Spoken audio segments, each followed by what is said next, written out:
성경 말씀 이제 보겠습니다. 에베소서 6장 1절부터 4절까지입니다. 에베소서 6장 1절부터 4절까지 교독하도록 하겠습니다. 제가 먼저 읽습니다. 자녀들아, 주 안에서 너희 부모에게 순종하라. 이것이 옳으니라.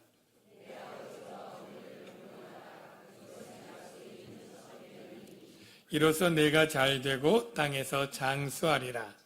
또 아비들아, 너희 자녀를 노엽게 하지 말고 오직 주의 교훈과 훈계로 양육하라. 아멘. 우리 좌우에 계신 분들, 가까운 분들이겠지만 우리 반갑습니다. 사랑합니다. 인사하겠습니다. 반갑습니다. 네, 사랑합니다. 네, 오늘 말씀은 이제 부모와 자녀의 관계에 관한 말씀이 됩니다. 지난번 2주 동안 우리 남편과 아내의 부부관계 말씀 들었잖아요. 네, 여러분, 부부관계하고 부모 자식 간의 관계하고 어느 게 더 우선될까요? 둘 다 중요한 건 맞는데요. 네, 굳이 꼭 따진다면 부부관계가 더 우선되고 중요합니다. 왜 그러냐고 묻는다면 닭이 먼저냐 달걀이 먼저냐와 같습니다. 여러분, 어느 게 먼저죠? 네, 맞습니다. 닭이 먼저죠. 쉬운 건데요. 우리가 하나님께서 조류들을 다 알들만 만든 게 아니잖아요. 네. 그런 것처럼 하나님의 창조를 보면 부부를 먼저 만드는 거죠. 그리고 결혼을 만들고 그 다음 자녀들이 태어나며 부모 자녀 관계가 생겼기 때문에 순서적으로도 부부 관계가 더 중요하고 앞서는 거죠. 예. 심정적으로도 좀 그렇지 않나요? 제가 아내랑 사이가 나쁘게 되는 경우에 온종일 마음이 어두워요. 근데 자녀랑 좀 나쁜 건 금방 잊어버리거든요. 그래서 영향력이 부부관계가 훨씬 더 중요하다 그렇게 느끼는데요.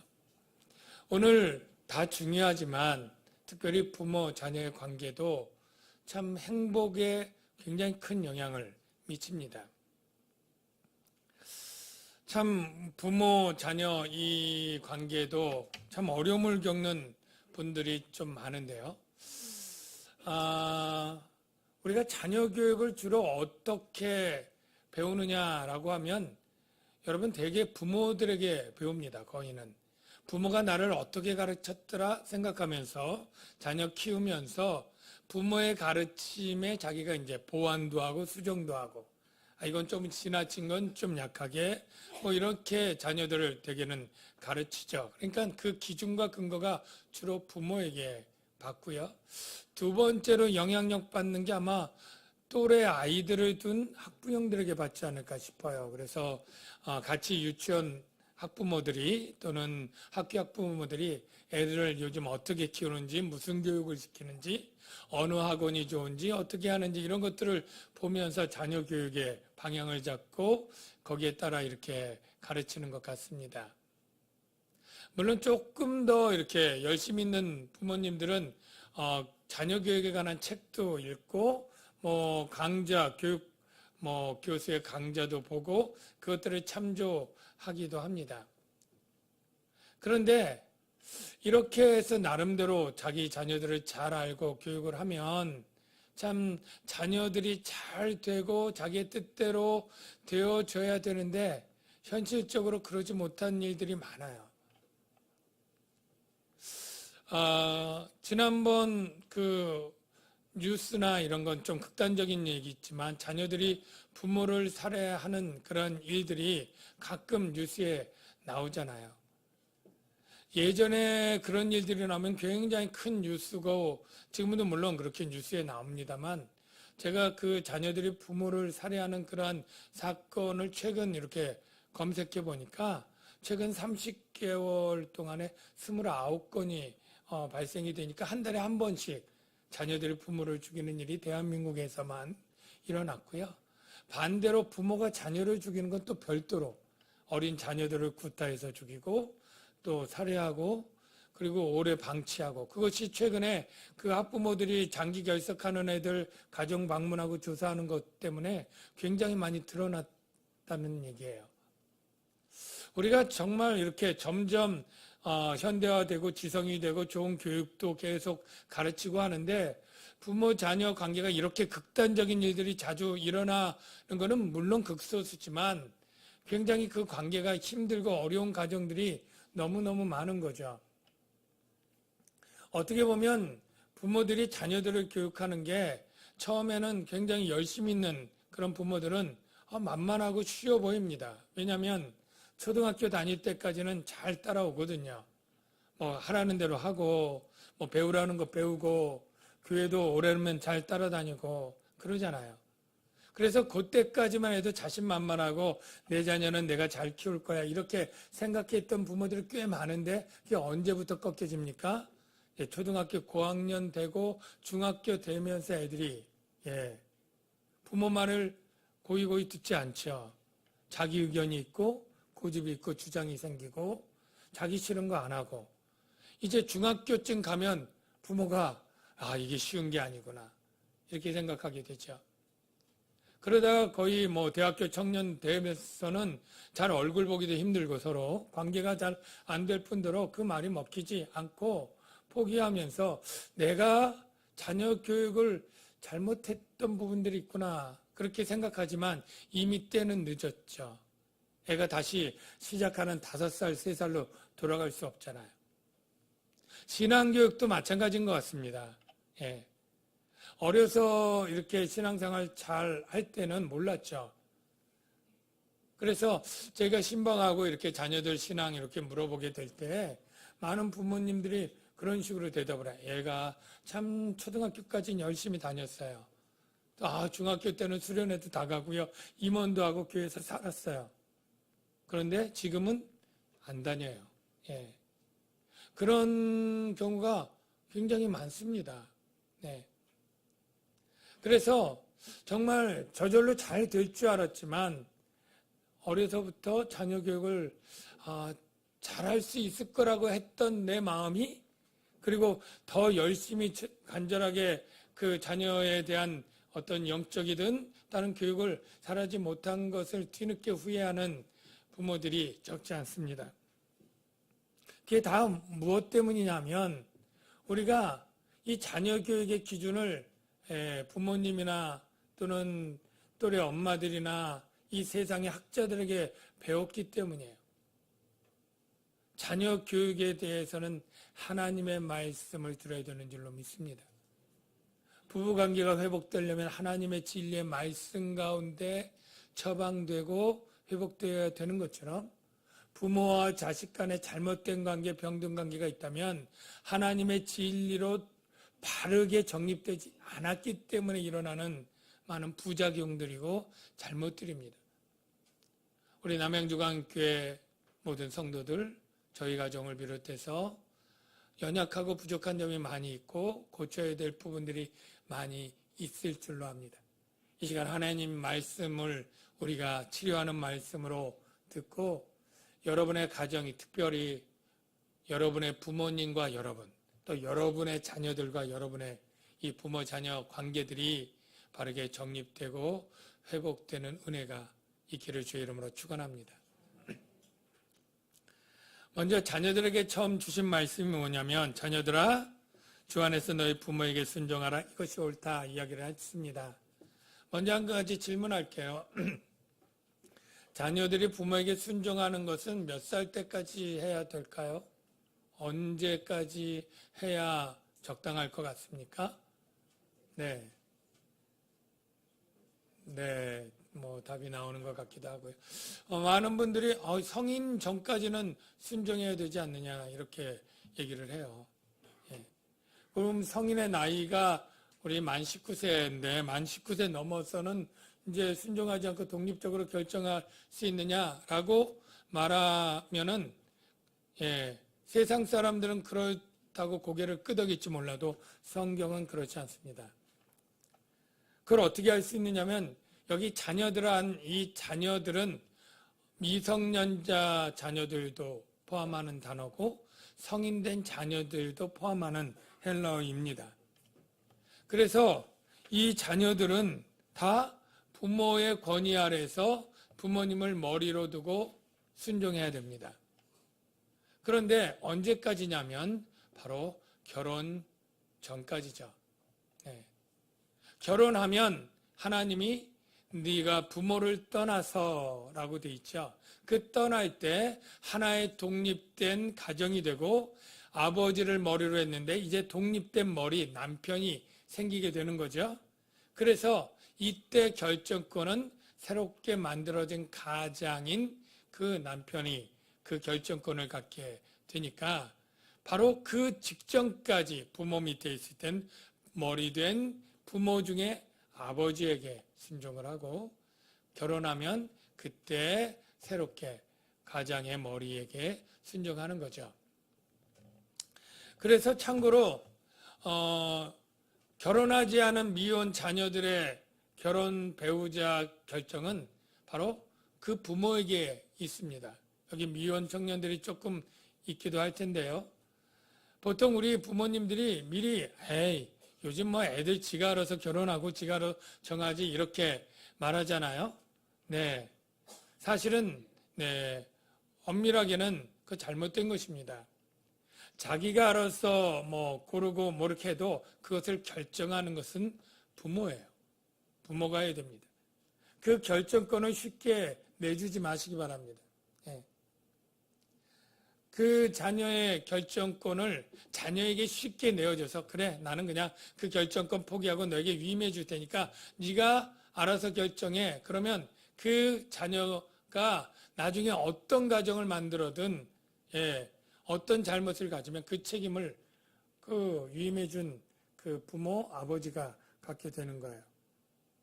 물론 자녀를 사랑하는 아버지는 그 배우자를 위해서 어려서부터 기도해 주어야 될 줄로 믿습니다. 믿음의 신실한 배우자를 만나고 정직하고 성실한 사람을 만나도록 기도하고 하고 물론 그 자녀들이 결정할 때 그것들을 나중에 결정하는 그 권한을 여러분들이 하나님이 주신 권한을 행사할 수 있기를 바랍니다. 혹시 이미 위임해 주신 분들 돌려받으세요. 네. 그런데 무엇이 옳으냐면 주 안에서 너희 부모에게 순종하라 이것이 옳다. 여기 이것이 옳다는 게 부모에게 순종하라는 것이 옳다라고 말하는 건 아니에요. 본문에서. 그게 옳은 내용이 아니라는 게 아니라 옳은 내용인데 본문의 강조점은 주 안에서 순종하는 게 옳다라는 걸 강조하고 있어요. 주 안에서. 왜냐하면 당시에는 지금보다 더 부모에게 복종하고 순종하는 문화입니다. 자녀들이 감히 부모에게 대들던 것이 용납 안 하던 시대예요. 이 그리스 로마 시대이고 유대인 이 시대에는 아이들의 권위가 인권이 거의 없는 시대입니다. 절대적인 권세를 그 아버지가 가지고 있어요. 그래서 심지어는 보통 장애아로 태어나면 그 아버지가 죽일 수 있는 권리가 있었다. 오늘날 그러면 큰일 나죠. 그리고 원하지 않는데 딸을 낳았다. 뭐 하면 이 딸을 노예로 팔아버려도 되었고요. 말 안 듣는 자녀들은 구타하고 옥에 가두고요. 그리고 더 말 안 들으면 아버지가 죽일 수도 있었다라고 해요. 그러니까 자기의 생사를 아버지가 주고 있는데 어찌 감히 아버지에게 불복종하고 대들 수 있겠어요. 그러니까 여기서 부모에게 복종해라 이게 옳으니라 이 말이 중요한 게 아니라 복종하되 주 안에서 복종해야 된다. 이게 옳다라고 말하고 있는 거예요. 주 안에서 복종한다는 건 여러분 다 이해가 되셨을 텐데 주님의 뜻 안에서 주님을 섬기고 다스림을 인정하는 그 범위 안에서 복종하는 거예요. 자녀들이 부모에게 복종하고 순종하고 해야 되는데요. 쉽게 예를 들면 부모가 불법적이 아닌 것들을 선택하고 결정할 때 자녀들은 조금 비합리적이건 조금 요즘 뭐 세대 차이가 나건 그래도 가능한 한 순종해 주시기 바랍니다. 예. 뭐 음식 같은 거 돼지갈비를 먹을지 피자를 먹을지 아버지가 정하는 대로 여러분 따라하시기 바랍니다. 불법이 아니잖아요. 비진리도 아니고요. 여름 여행을 산으로 갈지 바다로 갈지 난 바다로 가고 싶어도 아버지가 산으로 간다 그러면 따라가 주십시오. 비진리가 아니잖아요. 예. 그게 순종하는 거예요. 물론 아버지도 자녀들이 원하는 대로 결정을 해주는 그런 너그럽고 좋은 아버지가 돼야 마땅하지만 그러지 않았을 그런 부모라도 비진리가 아니면 여러분이 아버지가 뭐 귀가 시간을 정하고 가정의 규칙들을 정하면 그것들을 따르는 것이 맞습니다. 그런데 예를 들어서 부모님이 비진리와 불법적인 성경적이지 않은 명령들을 할 때 예를 들어 우리 이제 종교를 바꿔서 신천지로 가자 뭐라거나 이제 우리가 조금 부정한 일을 하면서 살자 뭐 거짓과 부정 청탁과 뇌물과 이런 불법적인 일을 하자라고 얘기했을 땐 그때는 부모에게 불순종한다는 의미보다 더 높으신 권위인 주님께 순종하기 위해서 할 수 없이 부모에게 불순종할 수밖에 없는 그런 것들이 바로 주 안에서 순종하는 것이 옳다라는 것이죠. 이 당시에 우상 숭배가 극심하고 아데미 여신 숭배가 극심하던 때에 부모가 우리는 아데미 여신을 숭배해야 된다. 황제를 주라 인정하고 고백해야 된다라고 할 때 우리가 그것까지 순종할 것이 아니라 주 안에서 순종해야 된다. 이것들이 중요하다는 것 여러분이 이해하시길 바랍니다. 그리고 하나님은 부모 순종에겐 특별히 약속을 주셨는데요. 2절 3절을 한번 읽어볼까요? 시작. 내 아버지와 어머니를 공경하라. 이것은 약속이 있는 첫 계명이니 이로써 내가 잘 되고 땅에서 장수하리라. 여기 순종하라 해서 공경하라로 바뀌었는데요. 조금 다르죠. 어떤 사람들은 결혼하면 이제 부모 순종이 이제 안 해도 되는 상황이 되었으니까 공경하는 것도 안 해도 되는 것이라고 생각하면 이것은 착각입니다. 공경은 부모님 살아 계실 때까지 계속 평생 해야 되는 것이 하나님의 뜻이에요. 하나님은 이 기뻐하는 뜻을 그 자녀들이 잘 하도록 여기에다가 약속을 넣어 주셨습니다. 우리가 하나님의 10계명 보면 제5계명이 부모 공경의 약속인데요. 그 출애굽기 20장 12절 그 말씀을 보면 같이 한번 읽어봐요. 시작. 내 부모를 공경하라. 그리하면 내 하나님 여호와가 내게 준 땅에서 내 생명이 길리라. 아멘. 사도 바울은 이 말씀을 조금 변형했습니다만 바로 부모를 공경하면 약속 있는 첫 계명이니 이 약속 있는 첫 계명은 바로 이 대인 계명 중에 첫 번째일 뿐 아니라 이 바로 부모 공경에 해당하는 자녀들에게 하나님이 약속을 주신 첫 번째이고 유일한 계명이다라고 말합니다. 어떤 분들은 조금 더 연구해서 두 번째 계명에도 약속이 있던데요. 그렇게 조금 따질 분도 있는데요. 두 번째는 계명을 지키는 자에게는 천대까지 은혜를 베푸느니라 라는 내용도 있습니다. 그런데 이것은 두 번째 계명을 지키는 자에게 준 어떤 축복이 아니라 모든 하나님의 계명의 일반적인 계명을 지킬 때 주는 축복이고 바로 이 5계명만이 부모 공경하는 자에게 주신 거기에 해당하는 자녀들에게 주신 특별한 약속이다 이렇게 보는 것입니다. 왜 이 5계명에만 약속을 주었을까요? 네, 다른 계명은 동기를 유발하기 위해서 형벌을 주었습니다. 살인하지 말라, 간음하지 말라, 도둑질하지 말라, 탐내지 말라, 뭐 이런 것도 거짓 증거하지 말라. 이거는 그렇게 안 할 때는 성경에 다 징벌이 있습니다. 예. 오히려 이 모세율법에 다 말라는 걸 할 때 징벌이 있어요. 근데 하라는 것을 잘할 때는 뭐가 있어야 돼요? 징벌이 아니라 보상이 있어야 되겠죠. 그래서 하나님은 이걸 잘하도록 보상을 주는데요. 여러분, 이 보상을 생각해 보면 굉장히 큰 보상 아닌가요? 왜냐하면 네가 잘 되고 그랬어요. 저는 이 잘 되고를 네 글자로 하면 만사형통이에요. 왜냐하면 뭐만 잘 되고 이렇게 하나로 바운더리를 정해주고 네가 사업이 잘 되고 뭐 하는 일이 잘 되고가 아니잖아요. 그냥 잘 되고예요. 내가 원하고 소망하고 마음의 뜻하고 수고하는 모든 분야 모든 일이 잘 되고예요. 어떻게 하면요? 부모를 공경하면. 예. 그리고 장수하리라. 여러분, 이 장수 생명은요, 어떤 권세자도 그 권세로 생명을 연장할 수 없었고요. 예. 어떤 부자도 하루에 뭐 1억 원씩 쳐서라도 늘리고 싶지만 그 생명 연장하는 건 사람의 뜻대로 안 되잖아요. 왕도 안 되잖아요. 그런데 이 잘됨의 복과 이 생명 장수의 복을 어디에다가 하나님이 보상으로 줬어요? 부모 공경. 여러분, 나이 들어서 아프시고 힘드신 부모님들 생각하면 아이고 빨리 천국 가시지 이런 마음이 혹 들지도 몰라요. 그런데 여러분, 그러면 손해입니다. 부모를 공경하는 시간만큼 물질만큼 여러분이 잘 될 수 있는 기회가 계속 주어진 거예요. 예? 여러분이 더 장수하도록 부모님이 존경할 수 있도록 살아 계신 거라고 생각해 보십시오. 여러분이 부모 공경을 위해서 드린 시간, 내가 바쁜데 가서 뭐 해드려야 되고, 없는 살림에 용돈 드려야 되고, 뭐 선물해야 되고, 뭐 해야 되는 것, 다 여러분 복을 받는 통로라고 여러분 믿으시기 바랍니다.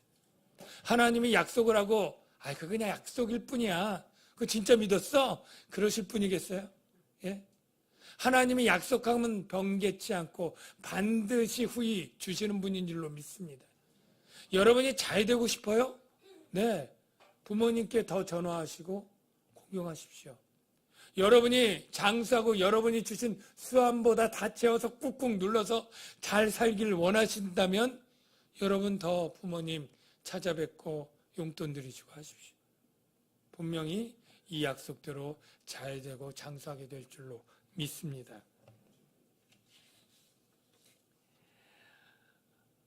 이제 부모가 자녀들을 양육하는 법을 가르치는데요. 이렇게 시작을 하죠. 자, 4절 한번 읽어볼게요. 같이 시작. 또 아비들아 너희 자녀를 노엽게 하지 말고 오직 주의 교훈과 훈계로 양육하라. 자, 여기 아비드라예요? 에미드라예요? 예, 갑자기 에미라 하니까 욕 같아요. 아비는 괜찮은데. 엄마예요? 아빠예요? 예, 아빠들아. 여러분, 성경은 자녀 교육의 책임이 누구에게 있다고 말합니까? 아빠에게 있다고 해요. 아버지들이 이거를 아내에게 책임 전가할 수 없습니다. 우리 보통 그러잖아요. 자녀가 속썩여서 막 말썽 피우고 학교에 막 불려다니고 그럴 때 꼭 남편들이 아니 집에서 애를 어떻게 키웠길래 저렇게 그냥 말썽꾸러기로 키웠어. 그리고 아내에게 책임 전가하는 거 이거 잘못입니다. 반대로 아내들은 남편들에게 여보 자녀 교육은 나에게 맡겨. 당신은 돈만 벌어다 주면 돼. 내가 학원비 주면 내가 알아서 할게. 혹시 자녀 교육을 아내가 책임지고 하려고 한다면 그것도 잘못입니다. 성경은 자녀 교육의 책임을 아버지에게 머리에 두었다라는 걸 여러분 명심하시기 바랍니다. 그런데 이 자녀를 어떻게 키워야 되느냐. 첫째, 자녀를 노엽게 하지 말고. 이거 굉장히 쇼킹한 거죠. 예. 아까 절대 권세를 가진 아버지가 자녀를 죽일 수 있는 그렇게 절대 복종하는 그런 자녀들을 대하는 그런 문화에서 마치 자녀가 화나는 것을 굉장히 조심하면서 자녀들을 노엽게는 화나게 하지 말라는 거죠. 성나게 하지 말라, 화나게 하지 말게 하라라는 것은 왜 그럴까요? 바로 그리스도인은 새로운 가정과 새로운 인류입니다. 새로운 질서 안에서 바로 하나님의 그 새로운 피조물의 새로운 가정 질서는 바로 자신도 예수 안에서 존귀한 하나님의 자녀가 되었지만 내 자녀들도 하나님의 존귀한 자녀입니다. 그러니까 이 자녀는 그냥 내 자녀이기 이전에 하나님의 자녀인 거예요. 그렇기 때문에 하나님의 자녀이기 때문에 존귀한 것이고, 존귀한 자녀로 인격과 그 감정이 상하지 않도록 잘 양육해야 될 책임을 내가 하나님께로 받은 것입니다. 하나님의 형상으로 창조되고 하나님의 사랑하는 자녀이기 때문에 내가 그에 합당하게 자녀들을 양육해야 되는 거예요. 그러면 어떤 때 자녀들이 화나거나 성나게 될까요? 네. 몇 가지를 해볼 수 있는데, 첫째, 권위의 남용일 때인데요. 부모가 너무 자신의 권위를 주장하면서 자녀들의 합리적이고 합당한 요구도 계속 묵살할 때, 그냥 너는 내 말대로만 해, 너는 듣기만 해, 이런 식으로 자녀를 묵상할 때 그것이 쌓이면서 화가 되죠. 또 부모가 지나치게 엄한 훈육을 할 때, 마치 군대에 상관이 부하 다루듯이 잘못하면 엎드려 뻗쳐 일벌 100개로 그냥 다스리거나 이럴 때 화가 나겠죠. 무리하게 요구할 때, 자녀는 암만 해도 30등짜리 머리인데 당장 이번 시험에 10등 안으로 들어오게 요구한다면 무리하겠죠. 애는 성격상 운동을 좋아하는데 이 그냥 내가 좋아하는 음악을 해야 된다고 음악을 강요하거나 반대일 경우에 무리한 거죠. 부모의 어떤 이루지 못한 꿈을 자녀를 통해서 이루고자 무리하게 요구하는 경우가 많죠. 불공평할 때, 큰애 작은애 차별 대우할 때, 남자 여자 차별 대우할 때, 지나친 잔소리도 아이들을 화나게 하고, 물론 그 기준은 뭐 다르겠습니다만, 마지막으로 자녀들을 감정대로 평가하고 다스릴 때, 그래서 감정의 기복이 있는 부모들은 부모가 좋을 때는 어떤 잘못을 해도 넘어가다가 기분 나쁘면 조금만 잘못해도 굉장히 애를 잡는, 이럴 때 이 기준 없고 무분별한 이러한 평가 때문에 자녀들의 화가 난다고 해요. 축복합니다. 자녀들을 존귀하게, 그리고 그 감정과 그 인격도 존귀하게 여기면서 화나게 하지 않는 우리 부모들이 되기를 주의 이름으로 축복합니다. 그런데 자녀가 화를 내면 무조건 그 자녀대로 들어줘야 되는 것도 아닙니다. 왜냐하면 우리 자녀들은 어리지만 성경은 뭐예요? 사람이 마음에 생각하고 계획하는 바가 어려서부터 악하다 그래요. 우리 뱃속에 있는 아이도 죄가 있고요. 갓난 아기도 죄성이 있습니다. 걔네도 화내고 성질내고 동생 시기하고 이렇게 되죠. 그리고 어린애도 약삭 빨라서 때를 쓰면 받아낼 줄 알고, 주로 손님 왔을 때 때를 써야 된다는 것도 알고, 길거리에 사람 많을 때 때를 쓰고 막 이렇게 하죠. 그럴 때 무리하게 욕심으로 요구하는 것 다 화낸다고 들어줘야 된다는 것 아니고, 또 무례하고 또 부모에게 버릇없이 대드는 그런 것들 다 용납해야 된다는 것 아닙니다. 성경은 균형 있게 무엇을 가르치냐면 주의 교훈과 훈계로 양육하라. 여기 교훈과 훈계가 우리말이지만 헬라어 원어를 보면 바로 그 단어가 징계, 책망 이런 단어들이 들어있어요. 징계는 뭐예요? 잘못할 때 야단치고 잘못을 지적해서 고치는 거예요. 책망하는 것, 잘한 것을 야단을 치는 것입니다. 물론 주의 교훈과 훈계는 주님이 제자들을 잘못할 때 어떻게 합니까? 바르게 고쳐주죠. 베드로나 야고보나 요한이 잘못할 때 분명히 책망하고 따끔하게 얘기를 하지만, 그러나 늘 온유하고 겸손했고요. 제자들을 사랑하되 끝까지 사랑하고 회개하고 돌아올 때까지 오래 참으시는 사랑으로 했죠. 바로 우리의 자녀들을 그렇게 책망하고 훈계하고 할 때도 예수님처럼 사랑으로 오래 참고 용납하며 또 온유하게 가르치는 일을 해야 된다. 라는 그 방법에 관한 얘기가 첫 번째고요. 두 번째는 내용에 관한 얘기인데요. 주님이 교훈하고 훈계할 때 제자들에게 뭘 가르쳤어요? 세상에 영어, 수학 뭐 이런 걸 가르친 게 아니라 한마디로 하나님의 나라와 하나님에 대해 가르치고 하나님을 닮아가는 그리스도의 제자가 되는 삶을 가르치지 않았습니까? 그러므로 우리가 자녀 교육에 가장 중요한 것은 물론 그 자녀가 세상에 살아가는 필요한 지식도 여러 가지 가르치는 것 중요하겠지만 가장 중요한 것은 그가 주님을 알고 주님을 경외하고 하나님의 형상을 닮아가는 신앙 인격의 사람으로 만들어가는 교육이 주의 교훈과 훈계의 가장 중요한 것임을 우리가 알아야 됩니다. 여러분들이 자녀들의 신앙 교육을 위해서 기도하고 노력하고 애써야 됩니다.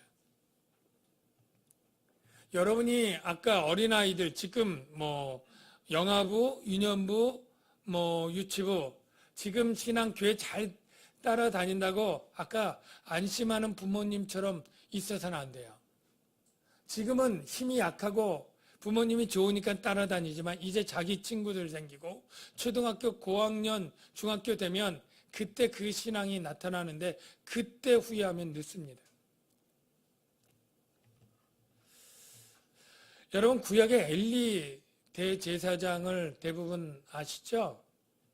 그 엘리 대제사장에게 아주 장남과 차남 홈리와 비나스가 있었는데 그들은 이스라엘 제사를 드릴 때 거기에서 제물들을 훔쳐먹고 그 제물들을 제사 지내기 전에 정말 멸시하는 그러한 여러 가지 나쁜 일들을 많이 했습니다. 엘리 대제사장이 이 일을 알았습니다. 그럼에도 불구하고 책망을 하긴 했지만 굉장히 미온적인 책망을 했어요. 예, 이게 좋지 않다. 예. 불같이 화를 내고 정말로 따끔하게 혼을 내서 중단하게 하지 못한 거예요. 나중에 그 자녀들의 죄는 계속 반복되었고 계속 되자 하나님이 사람을 통해 엘리 제사장에게 사람을 보냈습니다. 그리고 이렇게 말했죠. 자막을 볼까요? 사무엘상 2장 29절 30절에 이렇게 말합니다. 너희는 어찌하여 내가 내 처소에서 명령한 내 제물과 예물을 밟으며 네 아들들을 나보다 하나님보다 더 중히 여겨 내 백성 이스라엘이 드리는 가장 좋은 것으로 너희들을 살찌게 하느냐? 나 여호와가 말하노니 나를 존중히 여기는 자를 내가 존중히 여기고 나를 멸시하는 자를 내가 경멸하리라. 내 집이 노인이 하나도 없게 하는 날이 이를지라. 즉 다 젊어서 죽게 된다는 거예요. 노인이 없으니까. 내 두 아들 홈리와 비느하스가 한날에 죽으리니 그 둘이 당할 그 일이 내게 표징이 되리라. 젊어서 이 둘이 한꺼번에 죽고 그 이후로 이 가문은 다 젊어서 죽게 되는 그러한 저주를 받았죠. 그래서 하나님이 사무엘상 3장 13절에 사무엘에게 이렇게 설명을 합니다. 내가 그의 집을 영원토록 심판하겠다고 말한 것은 그가 자기의 아들들이 저주를 자청하되 금하지 아니하였습니다. 여러분, 자녀들이 저주를 자청하면 당연히 금해야 되죠. 그거를 마음 약하게 그냥 내버려 두면 안 되지 않습니까? 우리 부모님들 가운데 다 자녀들이 여러분들 다 신앙생활 잘하기를 다 소망하고 간절히 기도해오고 하셨을 거예요. 그런데 애들이 아까 얘기한 대로 어렸을 땐 잘 듣더니 중학교 가더니 고등학교 가고 대학교 가더니 청년 시절에 어느 날부터는 그 신앙이 그냥 언제 그렇게 열심히 했다는 듯이 그냥 교회를 떠나고 믿음 생활 안 하는 자녀들 때문에 당황하고 속상해하고 힘들어하는 부모들이 적지 않게 있습니다. 여러분, 그런데 우리가 하다가 지쳐서 그렇겠지만 나중엔 그 자녀들을 포기하는 경우가 있어요. 제가 말씀드린 건 자녀들의 신앙을 우리 인간의 노력과 힘으로 어찌할 수 없다는 것 맞습니다. 그렇기 때문에 우리가 하나님께 기도하는 일인데 그 기도하는 일을 중단하거나 포기해서는 안 되는 거예요.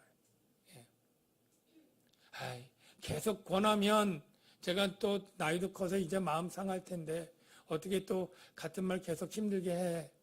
이렇게 부모님들이 약해지는 마음을 갖기도 하고요. 또 때로는 이제 지가 알아서 하겠지. 나이가 컸으니까 이렇게 하고 그냥 아이들에게 넘겨주고 그냥 그 힘든 일은 안 하려고 해요. 여러분, 우리 그리스도인들이 자녀들의 신앙을 위해서는 평생 기도해야 됩니다. 평생 울면서 돌아오도록. 그 기도가 우선순위, 1순위가 돼야 돼요. 나중에 어떤 분들은 조금 그것이 지쳤는지 나중에 자녀들의 신앙이 제대로 안 돼도 그게 기도 제목이 아니고 자녀들 사업, 결혼, 건강 이런 것들만 주로 기도 제목이 되어 바뀌어 있는 그것은 안타까운 일이지만 잘못된 일입니다. 여러분이 자녀들 그렇다고 설교하는 제가 반드시 잘한다고 얘기를 하는 것도 아니고요. 부모 공경 잘한다는 것도 아닙니다. 우리 모두 부족하죠. 그런데 우리가 하나님께 계속 기도의 끈을 놓지 않고 기도하는 일은 포기하거나 중단되지 말아야 된다는 것입니다. 우리가 하나님 앞에 섰을 때 하나님은 절대 여러분 중 누구라도 붙잡고 왜 네 아들 공부를 그 정도 대학까지밖에 못했냐? 왜 네 아들이 그 정도 출세하지 못했냐? 왜 그렇게 좋은 직장 가도록 네가 돕지 못하고 안정된 삶을 살도록 네가 해주지 못하고 왔느냐라고 책망할 일은 없다고 생각합니다. 그러나 여러분이 여러분의 자녀들, 하나님의 자녀로서 하나님을 경외하고 하나님을 알고 하나님을 섬기는 신앙인으로 교육하지 못했다면 하나님은 그것에 대해서는 말씀하시지 않겠습니까? 사랑하는 성도 여러분, 우리 모두 우리 부모 공경에 대해서도 참 부족하고 잘못하는 것이 많다는 것 깨닫고요. 자녀들을 신앙적으로 또 그 태도나 내용에 가르치지 못한 것도 부족한 것이 많은데 오늘 이 시간부터 우리가 더 하나님의 도움을 구하며 기도의 줄을 놓지 않고 위에서 기도하는 부모로 또 힘이 들더라도 계속 그것들을 가르치고 권면하고 또 인도하는 부모로 나가는 저희들 되어야 될 줄로 믿습니다. 이 시간에 우리 같이 찬양하는데요. 지난번에 한 것처럼 우리는 연약하고 부족함을 고백할 수밖에 없고요. 주님 도와주십시오. 내가 자녀로서 부모를 공경하는 자가 되게 하십시오. 내가 부모로서 자녀를 주의 교훈과 훈계로 바르게 잘 가르치는 부모가 되게 하여 주옵소서. 주는 완전합니다.